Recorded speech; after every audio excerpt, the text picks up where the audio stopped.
بسم اللہ الرحمن الرحیم۔ السلام علیکم۔ حجاج بن یوسف کی دردناک موت کا واقعہ۔ آج آپ کے ساتھ حجاج بن یوسف کی دردناک موت کا واقعہ سنانے جا رہا ہوں۔ حجاج کو عبد الملک نے مکہ، مدینہ، طائف اور یمن کے نائب مقرر کیا تھا اور اپنے بھائی بشر کی موت کے بعد اسے عراق بھیج دیا، جہاں سے وہ کوفہ میں داخل ہوا۔ ان علاقوں میں 20 سال تک حجاج کا عمل دخل رہا۔ اس نے کوفے میں بیٹھ کر زبردست فتوحات حاصل کیں۔ اس کے دور میں مسلمان مجاہدین چین تک پہنچ گئے۔ حجاج بن یوسف نے ہی قرآن پاک پر اعراب لگوائے۔ اللہ تعالیٰ نے اسے بڑی فصاحت و بلاغت اور شجاعت سے نوازا تھا۔ حجاج حافظ قرآن تھا، شراب نوشی اور بدکاری سے بچتا تھا۔ وہ جہاد کی دہنی اور فتوحات کے حریص تھا، مگر اس کے تمام اچھائیوں پر اس کی ایک برائی نے پردہ ڈال دیا، اور وہ برائی وہ تھی سید بن جبیر کا ناحق قتل۔ ایک طرف موسیٰ بن نصیر اور محمد بن قاسم کفار کی گردنیں اڑا رہے تھے، تو دوسری طرف حجاج خود اللہ کے بندوں، اولیاؤں اور علماء کے خون سے ہولی کھیل رہا تھا۔ حجاج نے کم و بیش 1,20,000 انسانوں کو قتل کیا۔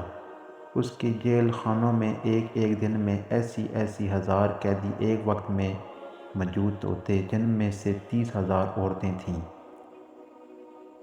اس نے جو آخری قتل کیا وہ عظیم طبع اور زاہد و پارسا انسان حضرت سعید بن جبیر رضی اللہ تعالیٰ عنہ کا تھا۔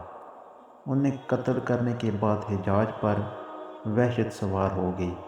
وہ نفسیاتی مریض بن گیا تھا۔ حجاج جب بھی سوتا، حضرت سعید بن جبیر اس کے خواب میں آ کر اس کا دامن پکڑ کر کہتے کہ اے دشمن خدا، تو نے مجھے کیوں قتل کیا؟ میں نے تیرا کیا بگاڑا تھا؟ اس کے ساتھ حجاج کو وہ بیماری لگ گئی جس نے زہمیری کہا جاتا ہے۔ اس میں سخت سردی کلیجے سے اٹھ کر سارے جسم پر چھا جاتی ہے۔ وہ کانپتا تھا۔ آگ سے بھری انگیٹھیاں اس کے پاس لائی جاتی تھیں اور اس قدر قریب رکھ دی جاتی تھیں کہ اس کی کھال جل جاتی تھی، مگر اسے احساس تک نہ ہوتا تھا۔ حکیموں کو دکھانے پر انہوں نے بتایا کہ پیٹ میں سرد ہے۔ ایک طبیب نے گوشت کا ٹکڑا لیا اور اسے دھاگے کے ساتھ باندھ کر حجاج کے حلق میں اتار دیا۔ تھوڑی دیر بعد دھاگے کو کھینچا تو اسے گوشت کے ٹکڑے کے ساتھ بہت عجیب نسل کے کیڑے لگے ہوئے تھے۔ ان سے اتنی بدبو آ رہی تھی کہ جو پورے ایک مربع میل کے فاصلے پر پھیل گئی۔ درباری اٹھ کر بھاگ گئے۔ حکیم بھی بھاگنے لگا۔ حجاج بولا تم کہاں جاتے ہو؟ حکیم بولا تیری بیماری زمینی نہیں آسمانی ہے، اللہ سے پناہ مانگ۔ حجاج جب ہر طرح کے تدبیروں سے مایوس ہو گیا تو اس نے حضرت حسن بصری رحمۃ اللہ علیہ کو بلوایا اور ان سے دعا کی درخواست کی۔ وہ حجاج کی یہ حالت دیکھ کر رو پڑے اور فرمانے لگے میں نے تجھے منع کیا کرتا تھا کہ نیک بندوں کے ساتھ چھیڑ چھاڑ نہ کرنا، ان پر ظلم نہ کرنا، مگر تو باز نہ آیا۔ بیان کیا جاتا ہے کہ حضرت سعید بن جبیر رضی اللہ تعالیٰ عنہ کی وفات کے 40 دن بعد ہی حجاج کی بھی موت ہو گئی تھی۔ جب دیکھا کہ بچنے کا امکان نہیں تو قریبی عزیزوں کو بلایا، جو بڑی کراہت کے ساتھ حجاج کے پاس آئے۔